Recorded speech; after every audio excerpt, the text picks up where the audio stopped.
This collaborative video was recorded on Zoom. All auditory and video delays are the result of the network at time of recording. Hi, I'm Angela, and I'm the Indigenous Coordinator for the EarlyON Child and Family Centers in Simcoe County. And I'm so happy to be here today with three of my very special friends. We have Margie, if you would mind introducing yourself for us. Miigwech, Angela. Hi, everyone. My name is Margie, and I'm with EarlyON Aurelia. Miigwech. And Jen, if you wouldn't mind going next. Miigwech, Angela. I'm Jen from E3 Community Services, and I work at the EarlyON Center in Alliston. Oh, miigwech. Glad to have you here today. And last but not least, Leanne, if you wouldn't mind introducing yourself. Miigwech, Angela. I'm Leanne from Empower Simcoe EarlyON Child and Family Center, and I'm delighted to be here to celebrate the winter solstice with the three of you. And I'm looking forward to sharing this part of our journey together. But before we go, Angela, could we have a shared land acknowledgement? Most definitely, I would appreciate that. The EarlyON Child and Family Centers of Simcoe County acknowledge that we are situated on the traditional land of the Anishinaabe people. The Anishinaabe include the Ojibwe, Odawa, and Potawatomi nations, collectively known as the Three Fires Confederacy. We are dedicated to honoring Indigenous history and culture and committed to moving forward in the spirit of reconciliation and respect with all First Nation, Métis, and Inuit people. Miigwech, Leanne, that was beautiful. So as a second piece to our beginning, I'd like to offer a smudge to everyone. And so in my bowl, you'll find white flakes of sage, and sage is one of our 4 sacred medicines. So I'm gonna just try and tip my screen just a little bit, and we'll light this on fire. And we'll do our smudge. And I offer the smudge to you. You may smudge with me, or if you'd like to smudge after, I'm quite okay with that. So it looks like we've got a good flame going. We're gonna just create the smoke. And as I always start, I was taught to clean my hands, and then I like to clean my glasses. And then I like to draw the smoke over me.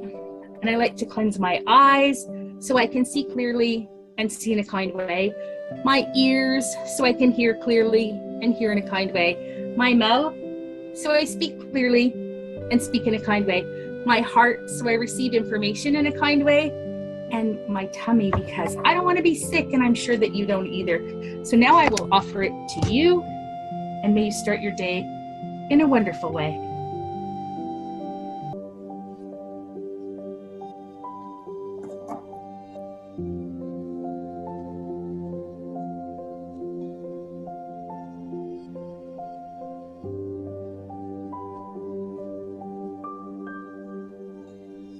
Miigwech to all of you.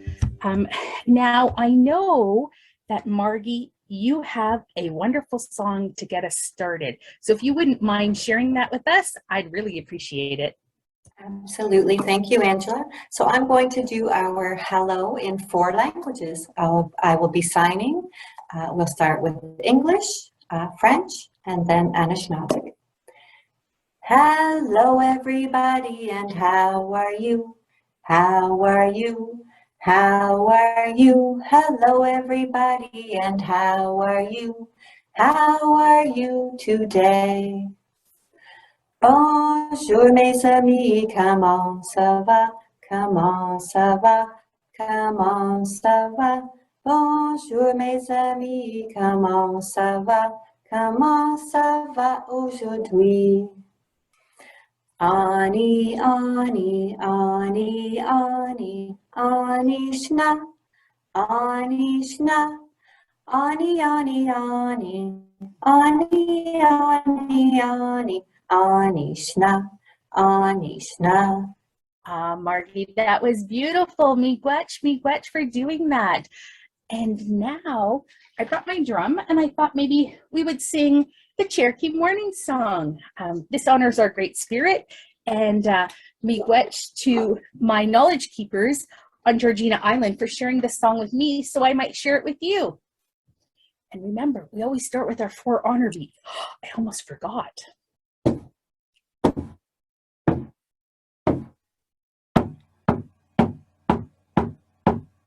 Wende ya ho, wende ya ho, wende ya, wende ya, ho ho ho ho, hey ya ho, ya ya ya. Wende ya ho, wende ya ho, wende ya, ho ho ho ho, hey ya ho, ya ya ya, ya ya ya. Miigwech for joining along. I really appreciate that. So, Leanne, I heard you have a wonderful song that you want to share with us. Do you mind doing that right now for us? Miigwech, Angela. This time of year makes me think of two things: falling leaves and the snow that's coming soon. So I'm learning some new Ojibwe words, so pardon my pronunciation as I'm still learning. The Ojibwe call the Anabishika, there are many leaves. They have lots of different words for types of leaves, so I chose many leaves. Anabishika is falling from the sky, whirling, twirling all around the town. Dance them on your shoulders, dance them on your head, dance them on your knees, then tuck them into bed. And just like outside, all the leaves are quietly sleeping on the ground, because you know who's coming next? The Mamangapon, the big snowflakes. Mamamagapon are falling from the sky, whirling, twirling all around the town. Dance them on your shoulders, dance them on your head, dance them on your knees, then tuck them into bed. And the snow will be sleeping on top of those leaves all winter, just like for winter solstice, Angela. You are so correct. Miigwech, miigwech.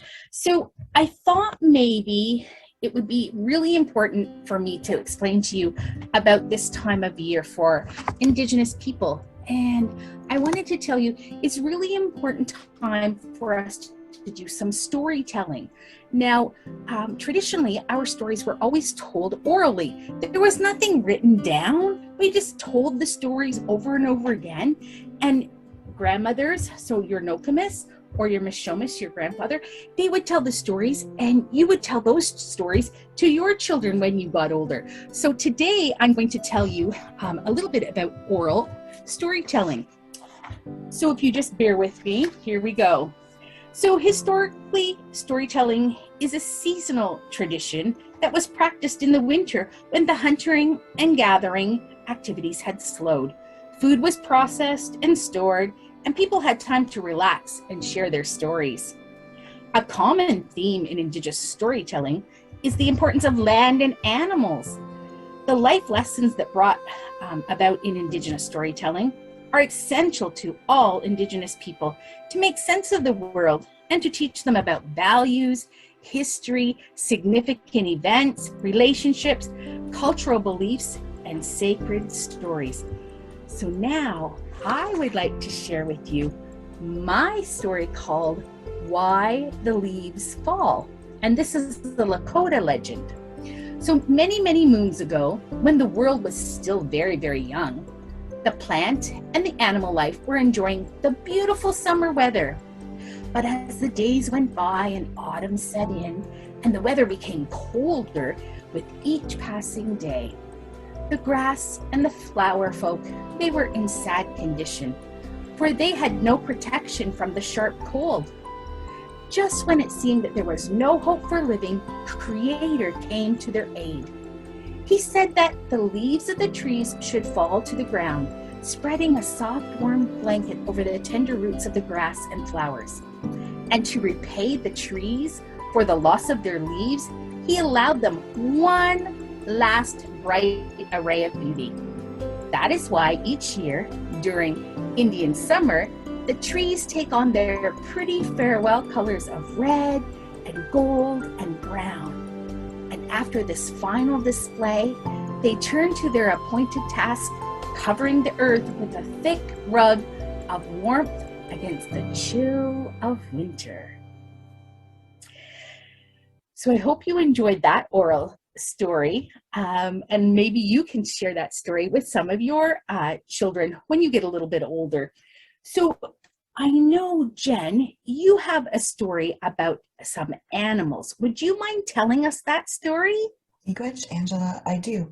And I'm trying to learn some new words just like Leanne is. So please forgive me for my pronunciation, but I'm working on it. But I brought a few of my friends. So I brought Moose, and I brought Amek the beaver, Makwa the bear, and they're going to help me with the story. So just like in Leanne's story, all the leaves had come falling down and there were no more left on the tree. And Moose was on his way to make his bed in the snow, but he did not see the low-hanging branches as the leaves had all disappeared, and he got tangled. His antlers got tangled in the branches, and he started to cry for help. Please help me. Please help me. I am stuck. And Amek heard him from his lodge, and he came to help, and he pulled Moose, and he pulled Moose, but that didn't help. He only got stuck more in the tree. Amek offered to chew the tree down, but Moose was afraid if the whole tree fell over, it would hurt his neck. So he called again, please help us, please help us. And Makwa, who was asleep in his den, heard the noise, but he knew his friends were in danger. So he came to help. And both Amek and Bear pulled and pulled on Moose's back to get him free, but to no avail. And then they called again, please help us, we can't get out. And along came a little mouse who climbed up on Amek's back and up on Makwa's back and all the way up on Moose's back. And he started to chew. And he started to chew, and the branches fell down until Moose was free. Thank you so much, my friends. I am free. I hope you all have a lovely winter. I am going to find my bed, and I know you're going back to your lodge and your cave. And Mouse, where are you going? I was in a nice warm pile of leaves. Nonsense, says Bear. Come to my cave and share with me. Anyone who helps friends deserves a nice, warm, cozy place to be. The end. Oh, Jen, that was fantastic. I love the way the animals were able to help out Moose. Oh, so good, so good. I thought maybe it might be a good time now to talk a little bit about winter solstice. Do we know what that is? I've heard that term before. Well, let's see if I can help you figure that out. So, winter solstice marks the day with the fewest hours of daylight here in our hemisphere on Turtle Island. It also is the beginning of winter. The solstice takes place when the North Pole is tilted the farthest from the sun, and that's usually on December the 21st. And that's where we need to embrace the darkness. Remember that from this day forward, so from December 21st onward, there's going to be more daylight, and it's going to get a little bit lighter and a little bit lighter as the days go past. Now, Bridget Anna McNeil, she shared the following statement. Winter is kind. She points us in her quiet, soft way towards our inner self, towards this annual time of peace and reflection, embracing the darkness and forgiving, accepting, and loving, embracing goodbye to the past year. And then, just around the corner, the new year will begin again. And like a seed planted deep in the earth, we will rise with renewed energy once again to dance in the sunlight. So remember, life is a gift, and a happy winter to you all. So hopefully that helped. Learn a little bit about winter solstice. And I know Margie has a story to share. And it takes place in the winter, doesn't it? It does. So the story, something that might be familiar to a lot of people, and it's the story of the mitten. It's a tale that many cultures use to celebrate winter solstice and to talk about how the animals get ready for winter. Of course, Jen talked about the lodge and the den for the bear, but we're going to pretend like all the animals are getting stuffed into a mitten and sharing that space, which really wouldn't happen. But mittens are great for us to stay warm in the winter. So here we go. So the mitten story. Once there was a little boy named Nimki, and he loved winter so much that he asked his Nokomis to make him a pair of white mittens. Wow, he wanted them as white as the snow. But Nokomis said, "But Nimki, if you drop your white mitten in the snow, it will be hard to find." But Nimki wanted those snow white mittens so much that Nokomis made them for him, like any great Nokomis would. When she finished knitting, Nimki put on his mittens and he went out to play. But it wasn't too long before the mitten fell off, one mitten. And you know what happened next? A little mole found it and crawled inside because it was just the right size. So he decided that that's where he would stay to keep warm for the winter. Well, just as he got snuggled in cozy warm, a rabbit came hopping by, and he wiggled in right next to the mole. Wow, now they are sharing Nimki's beautiful white mitten. But it wasn't too long before a hedgehog wanted to get warm too. So the mole and the rabbit wiggled over and made room for the hedgehog. Wow, the owl didn't want to be left out. So the mole, the rabbit, and the hedgehog had to move over again. And let me tell you, this little mitten was getting crowded. When all of a sudden, a badger looked out of his house and saw the mitten in the snow. And he thought, that looks cozy. I'm going to climb right in too. And in climbed the badger. Well, just as everyone got settled and cozy warm, it started to snow. And along came a fox. And he decided to push his way in and make himself right at home. Well, all of a sudden, a big bear sniffed at the mitten, like bears do. And the animals were packed in so tight, but the bear did not care. He crawled in anyway, and the mitten started to bulge and get much bigger and bigger and bigger. Wow, you know what happened next? Along came the teeniest, tiniest little mouse, just like Jen's. And the tiny mouse squeezed in and perched right on the big bear's nose. Oh my goodness, wow. The little whiskers on that little mouse tickled the bear's nose until all of a sudden, achoo! A bear sneezed, and all the animals flew and rolled right back out of that mitten, and the mitten flew up in the air, and Nimki saw the mitten up in the air, and from the window, Nokomis watched Nimki catch that mitten. "See, Nokomis," he called, "I have both my mittens." but one was small and one was very big. And Nokomis wondered what happened out there while Nimki was playing in the snow. And that's the end. I love the mitten story. That was fantastic. I do know that you have one more thing you wanted to share with us before we end.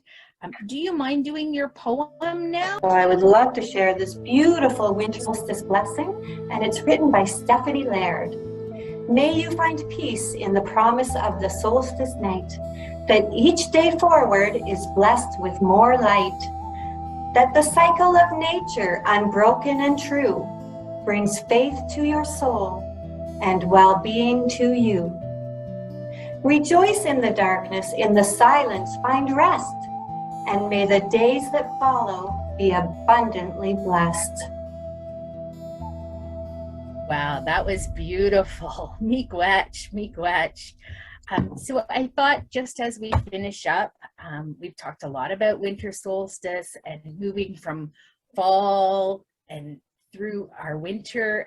Thought maybe we would finish up with just a little reminder of our water song and our Bama P song. So if you would join me, I would really appreciate it. And the water song was gifted to me by my knowledge keepers on Georgina Island. So miigwech to them for sharing. Here we go. Wichita, do ya, do ya, do ya. Wichita, do ya, hey. Wichita, do ya, do ya, do ya. Wichita, do ya, hey. Wishatanea, hey ya, hey ya. Wishatanea, hey ya, hey. Wishatanea, hey ya, hey ya. Wishatanea, hey ya, hey. Wichita, do ya, do ya, do ya. Wichita, do ya, hey. Wichita, do ya, do ya. Wichita, do ya, hey. Wishatanea, hey ya, hey ya. Wishatanea, hey ya, hey. Wishatanea, hey ya, hey ya. Wishatanea, hey ya, hey.